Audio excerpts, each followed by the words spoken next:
few come on. If you come.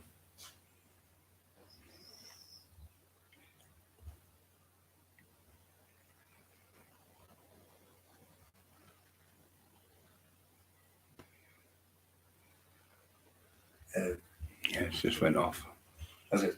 Yeah, it's come back on now.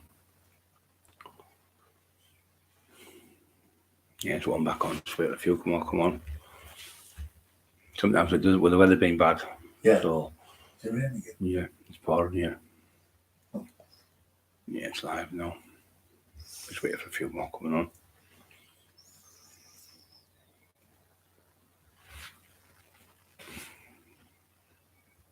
Looks really clean, that camera, boy. Yeah. It's good, that, isn't it? Yeah, it's good. We've got the camera. Our friend Baz donated it and the microphone. So thank you very much to Baz from Cheshire. Yeah. Really nice lad. Helped us with that. We've got lighting as well. With some of the money what other people have sent us. We just need the other camera. Yeah. Yeah, we've saved. We've got a few. We've got some money put away for that as well off people as well. So we're doing really well with the donations. So we've got 2 sets of lights, 2 microphones. We've got all sorts of different things we've got through people helping us out to keep the show going. Yeah, great. I'd like to thank everyone for donating what they can, and thanks for everyone donating to the family who had a tragic fire in Hartlepool. We've helped out over there. That's been fantastic response from the public. Thanks for all the people who have joined my YouTube channel. We've had over 1,700 people this month, and it's still growing. It's just phenomenal how many people are coming on. We've got guys on there like John Elite who's been on. We've got Marty on today. We've had Shane Taylor on. We've had Bram on. We've had Tony Granger. We've had Steve Norton on. It's been loads and loads and loads and loads of people. It's good. We've got loads of other people coming on with people with mental health. We've got other lads we were at a hostel last week, for kids. Yeah. Homeless shelter. Me and my wife and Tony Grange, we did really well over there helping them. Had a good speech over there and looked after them. They get looked after really well there. Just great to see people in the community, the people who run the hostel. I'm going to try and get us into some more places, so that's starting to kick off. We've been Doncaster Jail's contacted us for people to go, so we just want to help people. The more people subscribe, the more people out there we can help. And there were comments of people every day, as you've seen yourself, Marty, when you've been here, people thank me for your help and phoning up for messages and things. And we've got training videos and people, L171, as I think it's his name. Our best wishes to you, mate. Obviously, what's happened with your dad and everything, and we're here for you. And we spoke to him and his mum and that. So our hearts go out to them. Just keep going. His dad just passed away the other week. Everyone, just thanks for all the people, all the nice comments. Right, we're back on, Marty. So we were talking about people's health. Mental health after has to come out of the box and all. Any sport. I mean, mainly, you see these guys who get it. You know what I mean? And it's a shame, really, because the guys in the corner, you should be looking after him. But now it's all changed now. It's more the doctors at the ring, at the ringside. I mean, they've got to do this. And if the doctor says, look, he stands up, he goes up, he has a look at him. And if he thinks that, no, he shouldn't go on. You can look at somebody's eyes. You can look straight away. You can tell. I've had fights with him. You've hit them, and you've knocked them out, and they're still in the face, but they're still awake. But he damaged his eyes or something, cataract or something like that. You know what I mean? The next saloon, he's finished. Swelling of the brain. You know, really, it's simple. I mean, boxing is a tough game. It is. And it's getting back to these young ones now. You want to compete, by all means, compete. You've got an 18-year-old. You've got your own mind. But a 12-year-old, your mum and dad, right? They'll tell you, they're wise. They should say, well, look, do you want to box? If you're forcing your mum and dad to say yes, to get the medical cards, to get the medical cards signed by the doctor, right? Your mum and dad. I think you've got to look at your mum and dad as well. They've got to go and make sure, and also you've got your mum and dad has to take you to a trainer like somebody like Marty who can give you that skill to box, because you can't just go. I'm going to go in the ring. Don't be with going anyone willy-nilly. because you get I yourself mean, hurt. I've seen these young kids. I've seen them all. I mean, don't forget, I've been in this game now 47 years, and I've seen some kids come in the gym and they haven't, some of them haven't even got shoes on. I mean, they never, Yeah. I used to kit them out and God knows what. I spent fortunes. Yeah. And I used to use, well, in fact, 2 homes. Anyway, I used to kit them out. I mean, she said, yeah, we want new shorts and blah, blah, blah, new vests and whatever, blah, blah, blah. We'll go out to walk and get them, right? And someone used to come in the gym with no shoes on and no underpants or anything. We used to kit them out in general, you know what I mean? Yeah. And they're always smart. And it's a shame when you see these young kids, because Greystown, I mean, it's still the same. It doesn't change much really. And now they're getting this new boxing club built, and go and see Lynn, right? Because she'll be probably organising all the stuff. What does she do? Lynn's like councillor. She's Right. She's the councillor Right. of the Greystown ward. Right. Right. But she's had the she She had the experience behind it, Right. because I mean she was actually in my gym when I opened it, so she Right. knows all about the ins and outs of to help the community. it's not the community in general. Yeah. But I mean those are the likes of the people when they go in there, right? But I wouldn't allow the mums and dads to sit there all night. You know what I mean? You get them going, because you do get arguments between mums, Yeah. dads, and the coaches. Yeah. And don't say that it won't happen, because it will happen. Yeah. Right? Because he's trying to teach him something and you interfering. Yeah. Because it did happen to me. The thing is, It did happen to me, and the 2 of the boys walked out right. with the father. And then it was only 2 days after they come back in again. I mean, I allowed them, but I mean, I just said to him, I said, okay, if you don't mind, I don't want your dad coming to watch you train, because it's interfering in the work I'm doing with you. And there were two promising boxers. It's like going to until the age. It's like any job in it. You can't tell somebody else, "Oh, you're an expert." Can't tell you how you don't get all them badges. You don't get them for nothing. You know what I mean? You don't get world champions either for nothing. You don't get world champions. No, that's right. But, we all know that there's good coaches, and good luck to them. Because you don't get nothing for it. No. I mean, you don't get nothing for it. But you do get a great. You get the camaraderie of the friends. You get that. You're getting your health. Yeah. You're getting financially. You're getting your self built up, and it gives you confidence, and you also get discipline in boxing. It's like being in the army in a way. It gives you discipline, and it's really good because you learn to protect yourself. Because if somebody tries to start, and you can protect yourself. Yeah. But it's no use putting nice. I mean, I've seen kids where the dad's, he wants to play football and said, I want to box. Yeah. But you can't make the kid do what he doesn't want to do. Exactly. You can't make a silk purse out of a big deer. Yeah, well, that's where I come from. Yeah. I watch the dads. I mean, I've seen it. You know what I mean? They go to the shows and all that. Yeah. And then shouting and bawling in the crowd and whatever. Use your left, use your right too. You know what I mean? Yeah. Are you a professional? Have you done it yourself? I've probably never boxed once. Well, you probably only had about 2 bouts or something like that. You know what I mean? And I think so. This lad's done all his coaches and coaching badges, and I said he's done all the work, all the hard work, all the spade work, and whatever. Yeah. And then the horrible thing is, you get them trained up to win medals and to win titles, and then all of a sudden they pop away to another club, and that's happened to me. So do you get people? I don't want to name them. Do you get people poaching? Oh, it's rife. Even in amateur boxing. It's rife. It's still rife now. Right. No, it's still rife now. I mean, I used to get. I mean, I'm going to tell you a little tale. It's out of. Won't mention anyone. We'll just. We won't mention no names. But anyway, this actually happened to me. Right. We were at this show. It was the ABAs, and a boxer won the first round of the ABAs. Northeast Division. The second round, he competed, won the second round of the ABAs. This is the George Wimpy ABAs, by the way. Right. 1980, 95, I think it was, something like that, 97.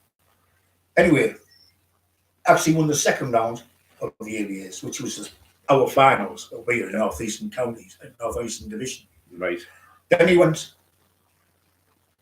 to another club. And I said, well, how was that come about? I said, he's just took his card.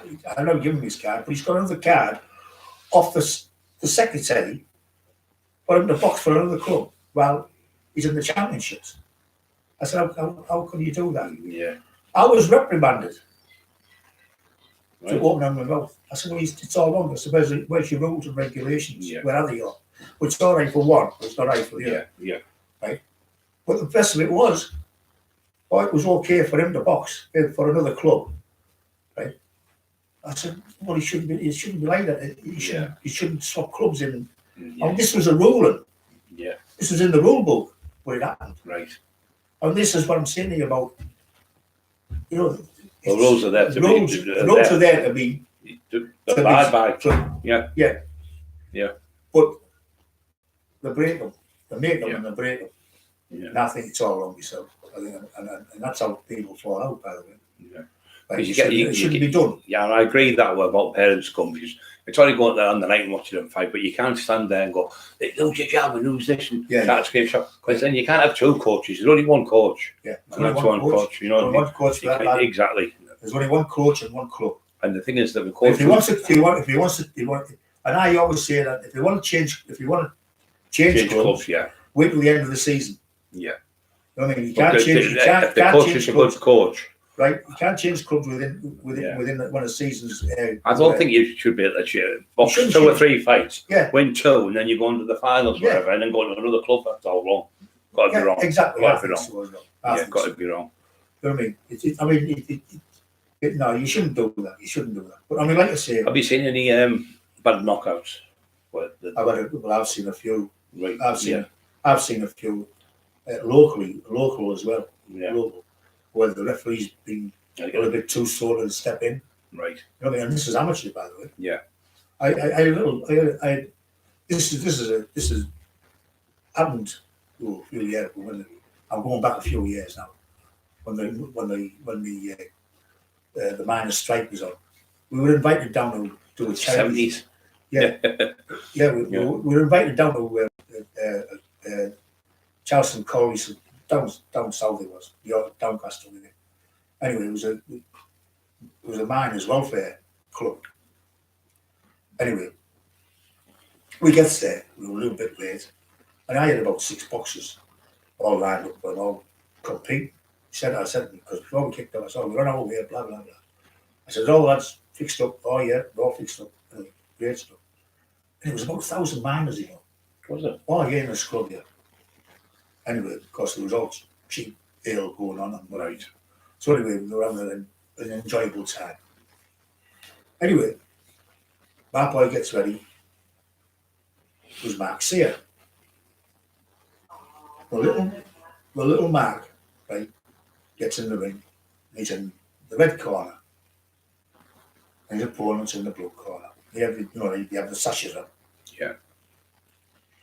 Anyway, old Tommy was blind as a bat. Old Tommy Carroll. He's blind as a bat. Anyway, he says, right, referee says, box, right, boxers can dry it. Box on. Right, bell goes, first round. Boxing away. Right, corners, bell goes, second round. Right, boxes, off the stools, can dry, box. With that, the ring collapsed. She's walking. Right? Well, I'm looking round to see where they are. Anyway, he says, boxes, corners. So we both go to the Tommy's lad came to me. Came to the red corner. Right. And little Mark went over to the blue corner. Well, Tommy with me stood in the corner. Mark stood in the corner, facing the boy. Whatever. And Ken Dry's messing about, and it was by this time, it was about 10 minutes before they got the ring sorted out again. So they tightened all the ropes up and whatever. So nobody was watching out Tommy in the corner, right? And like, in fact, anyway, Ken Dry's boxers came into the centre of the ring, like, box on. So the bell goes, started boxing, right? In the meantime, what they do is they go back to the corner, getting ready for the bell to go, and they're out boxing again. Yeah. But Mark wasn't moving. Right. He wasn't moving. Right. I was going, move your head. Move. And this guy's punching left, right, left dukes. You know what he done? He tied him to the ring post. Sure. But the sash had come off. Oh. So he put the sash round him, and he tied to the ring post. Well, the ref was going, what's wrong with you, boxer? And I was saying, I said, what do you mean, what's wrong with him? Nothing wrong with him. He said, what's he done? I said, what? I said, oh, thank God. I said, he's tied him to the ring post. That's hilarious. Well, I tell you what, poor Mark, I'm not kidding you, the poor kid. I mean, I did honestly, I really felt sorry for him because I was saying, Mark, move your head. Bob and weave down the corner, turn him. You know, he's going like this to me, he's going, he can't go. And you didn't realise. He's double up with a double head block. And I thought, he said, Ken Dry, he came on with me afterwards, he said, Marty, I'm so, honestly, it's not happening. What happened with the fight then? Did they just call to draw something? No, what they did was they added the points up. Right. And Mark had won on the majority position. Okay. Yeah, that was good. So anyway, I've never heard of that in my life. Oh, That's the first time. Must be the first ever. Oh, there's a few. Well, I was actually telling a few of the lads down south, a few months back. Yeah. And one of them said, "Yeah, actually, I can remember that. I was there that night when it actually Never heard of it. Never. I said, well, put it this way. When he got home, I said, his dad said, well, what happened when he? I said, I told his dad. I told his dad. Tony, Tony and Joe. Yeah. I said to her, I said, what happened to him? I said, but anyway, he won. I said, it wasn't him. Yeah. I said, he won his bout. I bet you that's about if that would be in the record books. That's the one in history. Well, I mean, it's funny enough. It's funny enough. I thought somebody might have logged it and yeah. But anyway, poor Mark. Yeah. But anyway, like the Wodgy and Peter, they were coming back in the van, because there was a few of the lads in the. But anyway, we had a successful night. So anyway, that was the main thing. So that didn't put a damper on the things. But anyway, we got in the van and Mark was chuffed. He was. I done well there, Marty. I said, Mark, he's done with Mark really well. I said, honestly, he done with Mark really well. I said, I didn't think you'd get out that corner, He said, I didn't know. He said, I didn't think you saw you got to get up the corner. Yeah. He said, it was a good job that. I said, believe it or not, I said, it was a good job. He said, I thought they would have sent a tie. I thought it might have been a draw. Can you? Yeah. Do you know when you've had? Do you know you've had kids come? Have you had ones with big bullies and you've thrown them out the gym? Yeah, over the years. Because that's what Bram does. He does a different thing. He just do the wrestling, legit pro wrestling. He won't allow anybody in the gym. Yeah, figures, you know what I mean? Yeah. But there was one incident one night when there was a bit of a scuffle outside the gym. Yeah. And I said, right, that's it. You're suspended for a week. Right. You know what I mean? And I don't think the other guy came back afterwards. Right. He got a good eye. Right. You know what I mean? So, he came back. Can't remember his name actually now. Have you ever had a boxer come in off the street, young kid, and put him on the gloves for the first time? Thought, he's going to be good. Well, there was a few. One in particular. I always thought that he could lift, but he could hit double his weight. That was Alan Spencer. Was it? Oh yeah. Was that good? I tell you what, if Alan would have been I wish I'd have got him earlier. Right. I mean, like one of he would have been. I would say he would have been a champion. Yeah. He would definitely been a champion. Right. I know for a fact he will. I mean, he could hit. He hit with a left hook and a body shot. God Almighty. What do you think? What do you think the difference? He won all his fights. What do you think? He won all his fights with a knockout. What do you think, Marty? A lot of people have different analogies. A lot of people say, I think it's come from the legs himself. Prince Nazim, Mike Tyson, Muhammad Ali, George Foreman, all that the big knockout. I think a lot of the power comes from the legs himself. Well, do you know something? You know, saying we're not saying no, we're really on about him the other day. Yeah. You know, Mark fought Nassim Ahmed. Right, did he? Oh, I thought he beat him. Right. Well, a few more, actually, a few more did as well, because but at the schoolboy champion at the schoolboys he won his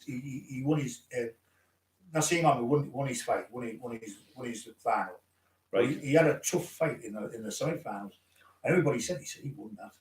Mark won that. I was because he hit him with a left hook. I'm not kidding you. He buckled his legs. I went to a prison in Doncaster. I mean, I'm sure I was partly for his brother was in there, and there was a fight on. And we got an invite to go.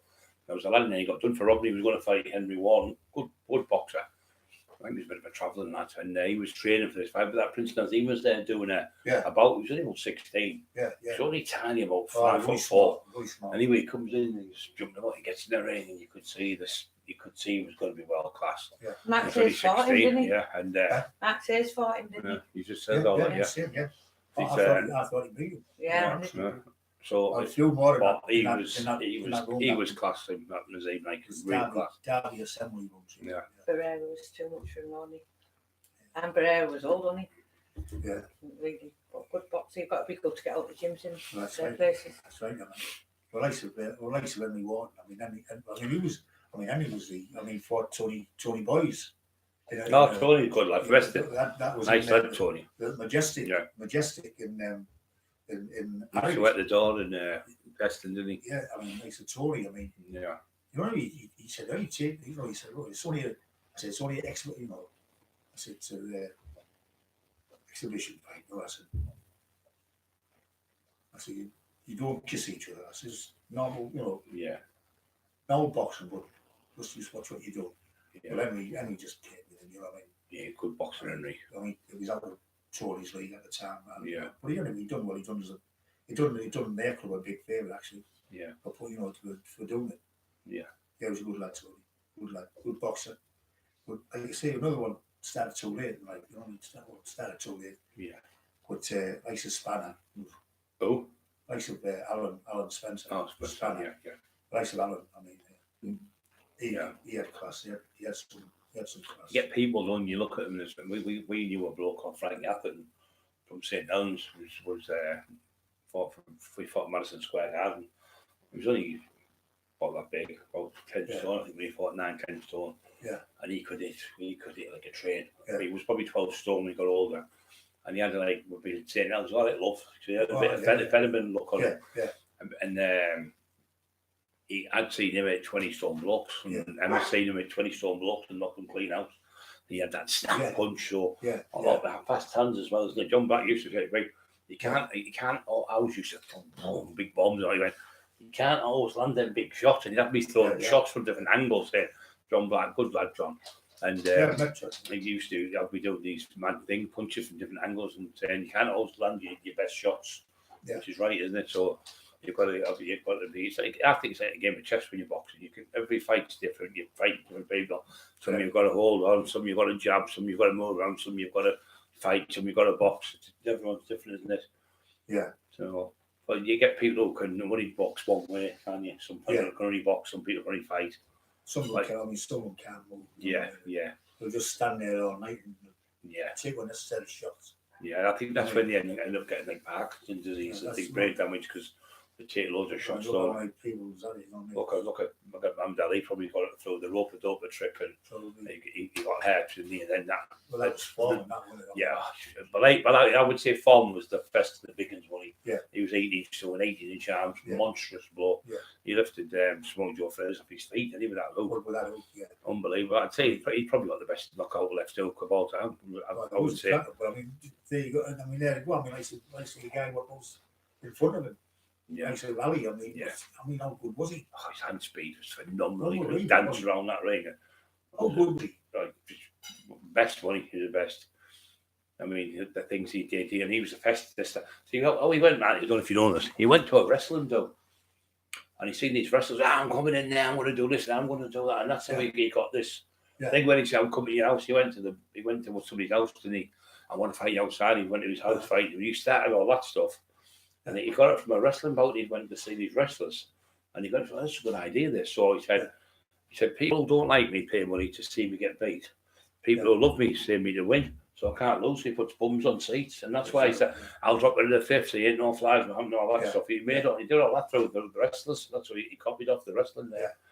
The bloke was telling us about it. Yeah, but yeah, he was just showman. He could do anything. When he was brilliant. I mean, I watched that documentary.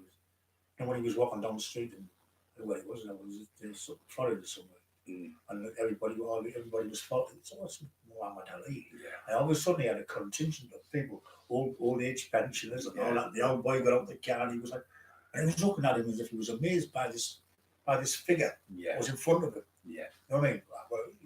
Well, he was. He was such a polite man, wasn't he? He was So really, polite really... to people, and that old boy, the old tramp. Can you remember the Cinderella man? Remember it? Yeah. Now you said he went to sea. Well, that was that was a true story. That when he was over there, he'd written to him all the time, and that's right, he went to see him, and Paddy, I think he was called. He went to see him, and he was a bit of a bare knuckle fighter and stuff. Yeah. And he went to see him, and he went on the council estate where he was lived, and pulled up in a big, massive top of the range car, and went and seen him, and given him a few quid and looked after him. And every time he come back, he always come to see him. Yeah, but I like that story. It was good to call him a Cinderella, not the film of Cinderella. But this was called the Cinderella Man. It was good, that story. My mum and early respected him because he was writing to him all the time because he wouldn't go in the army. That's right. Yeah, because he time. I stopped in boxing then for so many years. That's right. Yeah. But there's some. He took Ken Norton. He was phenomenal. Wasn't he? He was great. Wasn't he? Absolutely brilliant. Ken Norton. But Oscar Bonolini and people like that, you know, yeah, all beginners. Any shavers, He's on the doors now in Liverpool. Yeah, his hands like shovels, wasn't that? And Tony Burnton, he shook his hand was killing him for a day or something. Punch some holes, some people, but some tough boxers over the years, but some really clever boxers as well, isn't there? Oh, you had some good cracking fighters around you. Yeah. Well, I'm just reading an article there. There's any top? What top? All the top fighters now. Remember Gus Robinson? There's any top fighters now in Teesside, up the north east way? Well, not really. I would say. I mean, I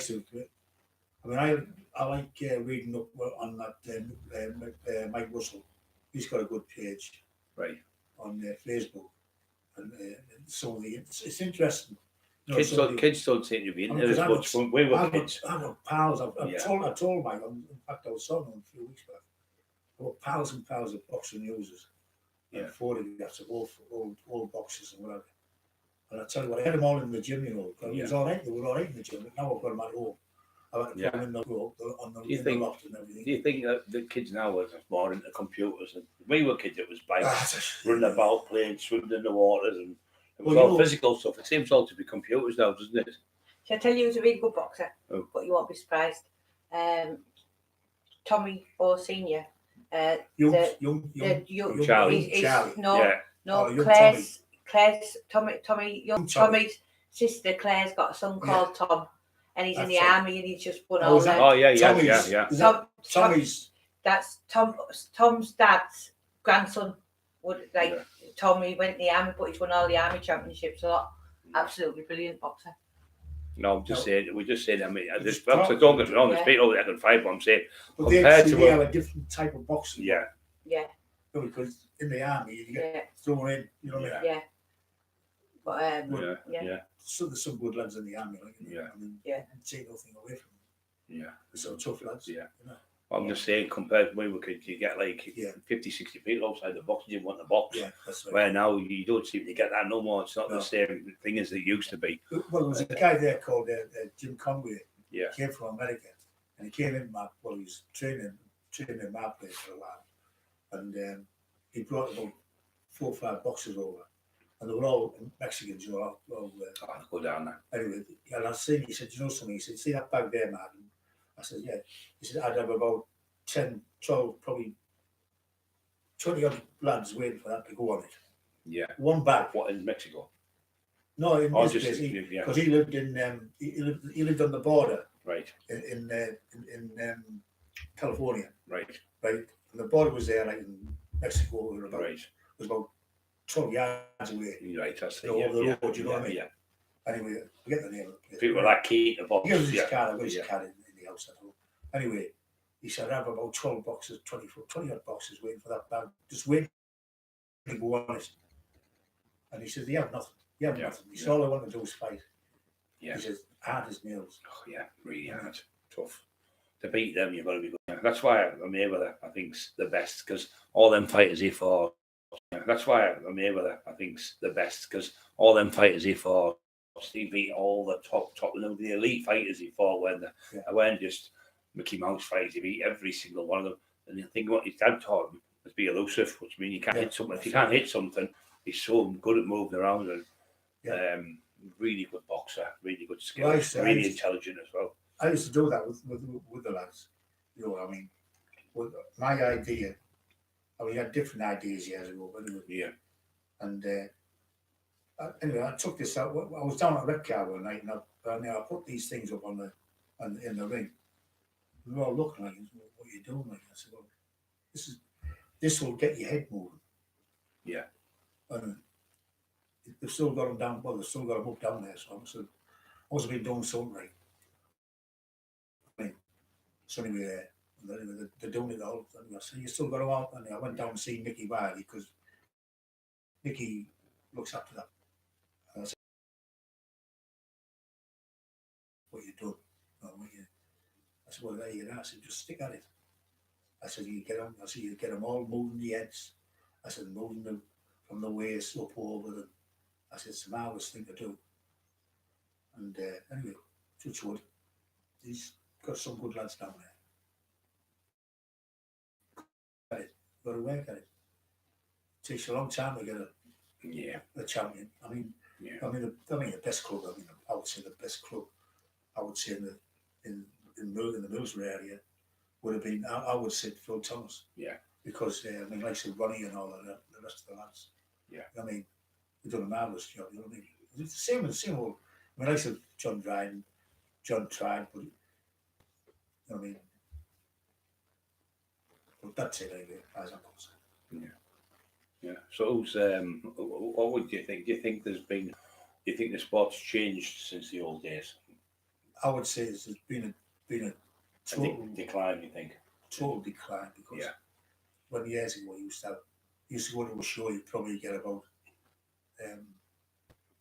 100 boxes there. Right. I mean, so that's like 100 packed meals. Right. I mean, now you'll be lucky to get about 50 there. Yeah. I mean, you have to pack 50. You got to just pack 50 meals up. You guaranteed they'll all go by the end of the night. You know what I mean? Yeah. Do you think it's gone downhill as well? Because when we used to watch Tyson fight, he'd be fighting every 6 weeks. I think it's a bit disgraceful when you're the world champion, you're only getting 2 fights a year. Yeah, I don't understand that. Why you'd have to wait like a year to fight someone. Tyson was match fit for 6. He won £50 million in 1 year. He was 21-year-old. I can't remember how many fights. He was fighting every 6 weeks. Every six. No, he's made bits and bobs and up and down. But I'm saying he was fighting every 6 weeks. Now, like, with one fight, I think world champion is just a bit crazy, I think. Well, it is, yeah. I know it's a lot of politics and that out there, not it's all money. That's what's going on now with AJ and Tyson Fury, Yeah, it's a shame because I mean, I'd want to fight. I know we're friends out there fighting. Simon Valerie, Carl, he's fighting the world's strongest man in Dubai. When is it, Emma? Hey? When is Simon fighting with the fight?